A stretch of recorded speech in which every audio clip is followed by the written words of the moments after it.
बिस्मिल्लाहिर्रहमानिर्रहीम अस्सलाम वालेकुम। आज मैं आपके लिए आधा किलो देगी मतंजन की बिल्कुल परफेक्ट रेसिपी लेकर आई हूँ। मुझसे किसी ने रिक्वेस्ट की थी कि रंगीन जर्दे की रेसिपी शेयर की जाए, तो मैं उनकी फरमाइश पे जो है आज मतंजन की रेसिपी लेकर आई हूँ। मतंजन हो या जर्दा सभी को पसंद होता है, लेकिन बहुत से लोगों से जर्दा ठीक नहीं बनता और बनाना बहुत मुश्किल लगता है, क्योंकि इसको बनाने के लिए थोड़ी सी महारत चाहिए होती है। तो इस वीडियो में मैंने आपको बहुत आसान तरीके से जो है ना मतंजन बनाने का तरीका बताया है, स्पेशली बिगनर्स के लिए, कि वो इसको अगर एक बार भी वीडियो देखेंगे तो फर्स्ट टाइम में, पहली बार में बहुत आसानी से इसको बना सकेंगे। तो इसको बनाना बहुत आसान है और इसको मैं बनाऊंगी बासमती चावल से, यानी इसको हम सेला राइस से नहीं बनाएंगे। तो चलिए बगैर देखे रेसिपी को स्टार्ट करते हैं। वीडियो को बगैर स्किप किए लास्ट तक वॉच कीजिएगा। तो सबसे पहले चावलों की मेजरमेंट देख लेते हैं। यहाँ पर मेरे पास बासमती चावल है और मैंने यहाँ पर लिया है 1 गिलास, और अगर इसको हम जो है ग्राम में देखें तो ये 250 ग्राम है, यानी 1 पाव है, ठीक है। और हमें चाहिए आधा किलो चावल। मैंने आधा किलो चावल से मतंजन बनाने हैं, तो मैं यहाँ पर 2 गिलास ले रही हूँ। 1 गिलास 250 ग्राम का है। तो ये उनके लिए है जिनके पास जो है कोई नापने वाला आला नहीं है या मेजरिंग स्केल नहीं है, वो इस तरीके से 2 गिलास ले सकते हैं, तो आपका आधा किलो बन जाएगा, ठीक है। इसको मैंने आधा घंटे के लिए भिगो दिया है पकाने से पहले, ठीक है। इसके बाद चीनी देख लेते हैं हमें चीनी कितनी चाहिए। अमूमन जितने चावल होते हैं उतनी ही चीनी ली जाती है। तो यहाँ पर 250 ग्राम आप देख सकते हैं, मैंने इसको नाप कर डाला हुआ है। ये पूरा गिलास मुँह तक नहीं भरा, पौने गिलास से थोड़ा सा ज़्यादा है।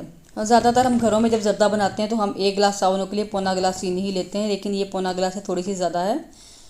तो इसमें मैंने जो है ना 2 गिलास इस तरीके से नाप कर, यानी कि पाइया के गिलास मैंने नाप कर डाल दिए हैं। तो ये पौना गिलास से थोड़ी सी ज़्यादा बनी है। अब अगर इसको हम पूरा गिलास भर कर देख लेते हैं तो कितने बनेंगी। 1 गिलास हो गया और दूसरा गिलास आधे गिलास से थोड़ा सा ज़्यादा होगा, तो ये हमारे पास 500 ग्राम चीनी बन जाएगी। तो मैं क्या करूँगी, पौना गिलास के हिसाब से 1.5 गिलास चीनी लूँगी। थोड़ी सी चीनी मैंने इसमें से निकाल दी है। तो अगर आप मीठा खाना ज़्यादा पसंद करते हैं तो आप वो जो थोड़ी सी मैंने निकाली वो भी ऐड कर सकते हैं। इतनी सी चीनी मैंने इसमें से निकाल ली है। आप चाहें तो पूरी जो है 500 ग्राम भी यूज़ कर सकते हैं, ठीक है, लेकिन इतनी चीनी बिल्कुल नॉर्मल है। तो इसको हम साइड पे कर देते हैं। अब चावलों को उबालने के लिए मैंने यहाँ पर देसी में खुला पानी ले लिया है, यानी जितने चावल हैं उनसे 2-3 गुना ज़्यादा पानी आपने लेना है। इसमें डालेंगे 1 टीस्पून नमक का। नमक डालने से चावलों में कोई नमकीन टेस्ट नहीं आएगा, लेकिन जो है चावल बहुत अच्छे बनते हैं और टेस्ट थोड़ा अच्छा हो जाता है। पानी को उबलने देंगे। जैसे ही पानी में बॉइलिंग स्टार्ट होगी, इसमें चावल डाल देंगे भीगे हुए। इनको मैंने आधा घंटा पहले भिगोया था। अगर आप सेला राइस बना रहे हैं तो उसको आपने कम से कम 1-2 घंटे पहले लाजमी भिगोना है।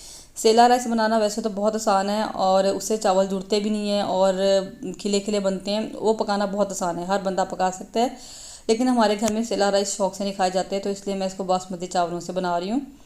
तो बासमती चावलों से बनाना थोड़ा सा टेक्निक चाहिए होती है, थोड़ा सा मुश्किल होता है। तो इसको उबलने देना है और इसको हमने जो है ना 85 से लेके 90% यानी 85 से लेकर 90% तक गलाना है। इसको आप इस तरीके से खाकर चेक कर सकते हैं। ये बहुत आसान तरीका है इसको चेक करने का। अच्छा, जो कि बासमती राइस है, तो जब इसमें बॉइलिंग स्टार्ट होगी आपने पास खड़े रहना है और थोड़ी थोड़ी देर के बाद आपने इसको चेक करते रहना है कि ज़्यादा ना गल जाए। 90% आपने इसको गलाना है, यानी 1 कन्नी इसमें रखनी है आपने। और लेकिन हम लोगों को चूँकि ज़्यादा नरम पसंद है तो इसलिए मैं इसको जो है 95% तक गलाऊंगी, लेकिन आपने प्रोफेशनल तरीका यही है कि आपने इसको 90% तक गलाना है, ठीक है, यानी 1 कन्नी इनमें होनी चाहिए। तो अब यहाँ पर चावल जो है 95% तक हो चुके हैं, क्योंकि मुझे इतने ही चाहिए और ये देखने से भी आपको अंदाज़ा हो जाएगा। अब मैं इनको किसी स्ट्रेनर में छानने में निकाल लूँगी। चावलों को जब भी निकालें तो किसी खुले बर्तन में यानी खुली छानने में निकालें, ताकि उसको फैलाकर रखें, ताकि आपस में जुड़कर और हीट मिलने से क्या हो, वो गल ना जाए ज़्यादा, ठीक है।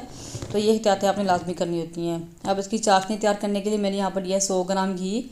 100 ग्राम से 125 ग्राम तक आप ले सकते हैं, यानी आधा कप मैंने लिया है। 100 ग्राम में आधा कप बनता है, लेकिन इससे कम आपने नहीं करना, क्योंकि जो मीठे चावलों में जो है घी ज़्यादा मिकदार में जाता है, और घी लीजिए तो ज़्यादा अच्छा टेस्ट आएगा, नहीं तो आप ऑयल भी डाल सकते हैं।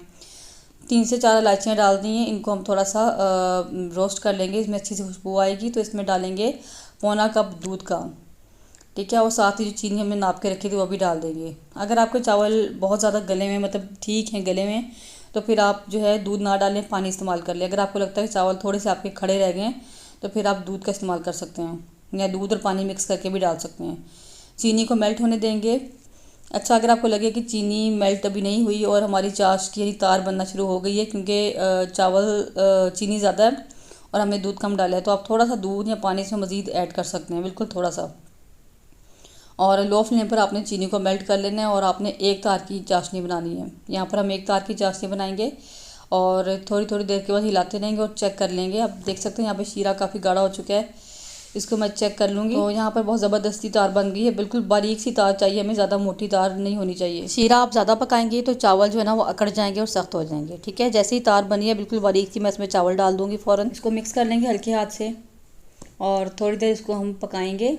इसका पानी थोड़ा सा हम ड्राई कर लेंगे। हमने पानी को बिल्कुल जो है ना खुश्क नहीं करना, थोड़ा सा हम इसको पका लेंगे। इसीलिए मैंने यहाँ पर जो है स्पैचुला का इस्तेमाल किया है ताकि चावल जो है ना टूटे नहीं। बहुत एहतियात से आपने हल्के हाथ से इसको मिक्स करना है और तकरीबन 1 मिनट के लिए इसको हम कवर करके पकाएंगे और 1 मिनट के बाद इसको हटा देंगे कवर को। तो देखें यहाँ पर घी आप देख सकते हैं कुछ ऊपर आ गया है। जब इस तरीके से घी ऊपर आ जाएगा तो हमने इसको दम दे देना है। हमने बिल्कुल इसको ड्राई नहीं करना, थोड़ा सा पानी इसके अंदर होगा तो हमने इसको दम दे देना। और मीठे चावलों को ज़्यादा देर के लिए दम देते हैं, यानी तकरीबन 40 से 45 मिनट के लिए दम देंगे। बहुत से लोग ये गलती करते हैं कि थोड़ी देर दम देते हैं और उसको चूल्हे को बंद कर देते हैं और बिल्कुल पानी को ड्राई कर लेते हैं। पानी को आपने खुश्क नहीं करना। अभी इस तरीके से थोड़ा सा पानी इसके अंदर होगा तो हम इसको बिल्कुल लो फ्लेम पर दम पर रख देंगे और कोई कलर वगैरह हमने भी इसके अंदर ऐड नहीं करना। आप देख सकते हैं पानी इसके अंदर है तो मैं इसको दम दे दूँगी। इससे क्या होगा, बिल्कुल दम वाली आँच पर ही आहिस्ता आहिस्ता पकेंगे, ना ज़्यादा गलेंगे और ना ही ज़्यादा कच्चे रहेंगे। नीचे तवा रख दूँगी ताकि डायरेक्ट हीट ना मिले और हल्की आँच पर इसको हम दम दे देंगे तकरीबन 40 से 45 मिनट के लिए। और उसके बाद आपको मैं दिखाती हूँ। तो जब तक चावलों को दम आता है हम अपने जो है रंग तैयार कर लेते हैं जो हमने इसमें डालने हैं। तो उसके लिए मेरे यहाँ पर 3 प्याली में रंग डाले हैं। सबसे पहले जर्दा रंग है 2 चुटकी, फिर ग्रीन फूड कलर है, उसके बाद रेड फूड कलर है। इसमें हम तकरीबन 1.5 टेबल स्पून दूध का डालेंगे, चाहें तो आप पानी भी ऐड कर सकते हैं। और बहुत ज़्यादा हमने इसमें पानी या दूध ऐड नहीं करना और इनको हम अच्छे तरीके से जो है मिक्स कर लेंगे। और जब दम आने वाला होगा तो उस वक्त आपने ये रंग बनाकर तैयार कर लेने हैं। और कभी भी आपने कलर जो है ना शुरू में दम देते वक्त नहीं डालने हैं। आपके कलर इसलिए फैल जाते हैं और बिल्कुल मिक्स हो जाते हैं क्योंकि जब आप कलर बिल्कुल दम देते वक्त डालते हैं, आपने दम देने के बाद इसमें कलर ऐड करना है। तो देखें 40 मिनट हो चुके हैं दम आते हुए यहाँ पर। तो माशाल्लाह चावलों को अच्छे से दम आ चुके हैं। और आपने एक बार हल्का सा साइड पर चेक भी करना है कि नीचे पानी तो नहीं है। अगर थोड़ा बहुत पानी हो तो आप इसको दोबारा से दम दे सकते हैं। तो बस अब इसमें जो है हम कलर अपने शामिल करेंगे। बिल्कुल थोड़े थोड़े मैं इसमें ऐड करूँगी, 2 जगह डालेंगे हम, बहुत ज़्यादा कलर नहीं डालने। इस तरीके से 2-2 जगह मैंने बस डाल दिए। ज़्यादा कलर डालेंगे तो बहुत ज़्यादा कलर डार्क हो जाएंगे। तो देखिए कलर डाल दिए। अब कुछ मेवा जात है जिनको हम डालते हैं। तो यहाँ पर बादाम है भीगे हुए जिनको मैंने छील लिया, ये डाल देंगे ऊपर। थोड़े से जो है नारियल है जिनको मैंने बारीक काट लिया, ये ऊपर डाल देंगे। आप कोई से भी ड्राई फ्रूट जो आपको पसंद हो आप डाल सकते हैं, जो आपके पास मुयस्सर हो आप डाल सकते हैं। ज़रूरी नहीं कि जो मैंने डालें आप भी वही डालें। किशमिश है थोड़ी सी देसी वाली मेरे पास, मैं वो डाल रही हूँ। और साथ ही इसमें डालेंगे अशरफियाँ, यानी जो मुरब्बे होते हैं ये डालेंगे। और लास्ट के ऊपर मैं इसके ऊपर थोड़े से रसगुल्ले ऐड करूँगी, छोटे वाले। ये बिल्कुल ऑप्शनल है, अगर आपके पास हैं तो आप डाल लें और अगर नहीं है तो मत डालने को ज़रूरी नहीं है। और इसको 10 मिनट के लिए दोबारा से दम पर रख देंगे ताकि कलर अच्छे से इसमें जो है वो भी पक जाए। तो 10 मिनट के लिए इसको हम कवर करके छोड़ देंगे और 10 मिनट के बाद खोल कर चेक करते हैं। तो माशाल्लाह हमारा मतंजन बनकर तैयार है। बहुत ही परफेक्ट, बहुत ही ज़बरदस्त बना है। बहुत से लोगों को सेला राइस पसंद नहीं होता है क्योंकि वो ज़रा गले में अटकते हैं। और अच्छा, आप लोगों को अगर ज़्यादा खड़े हुए या अलग अलग पसंद हो तो आप थोड़े से इसको और जो है ना इसमें कनी रख सकते हैं ताकि बिल्कुल अलग अलग बने। तो हमें थोड़े से सॉफ्ट पसंद है इसलिए हम थोड़े से मैं नरम करती हूँ चावलों को हमेशा। तो बस इसको अच्छे से मिक्स कर लेंगे। देखिए माशाल्लाह कितने ज़बरदस्त कलर आए हैं, आप देख सकते हैं। ना ही चावल जुड़े हुए हैं और ना ही बहुत ज़्यादा कच्चे हैं, बिल्कुल परफेक्ट है माशाल्लाह, गले हुए चावल हैं। तो बस इनको अब डिश आउट कर लेते हैं। आप भी स्टेप बाय स्टेप इसी तरीके से रेसिपी फॉलो करें तो इंशाल्लाह बिल्कुल परफेक्ट आपके बनेंगे। पहली बार में आप वीडियो देखिए, बहुत आसानी से बना सकते हैं। तो देखिए माशाल्लाह कलर भी बहुत ज़्यादा नहीं आए, बहुत मुनासिब कलर है इनमें। थोड़े से बादाम और नारियल मैं इसके ऊपर से दोबारा डाल दूँगी डेकोरेशन के लिए। तो ज़बरदस्त हमारा मतंजन बनकर तैयार है, बिल्कुल देगी स्टाइल में। इसको आप ज़रूर बनाएं और मुझे बताएं कि आपको कैसा लगा है।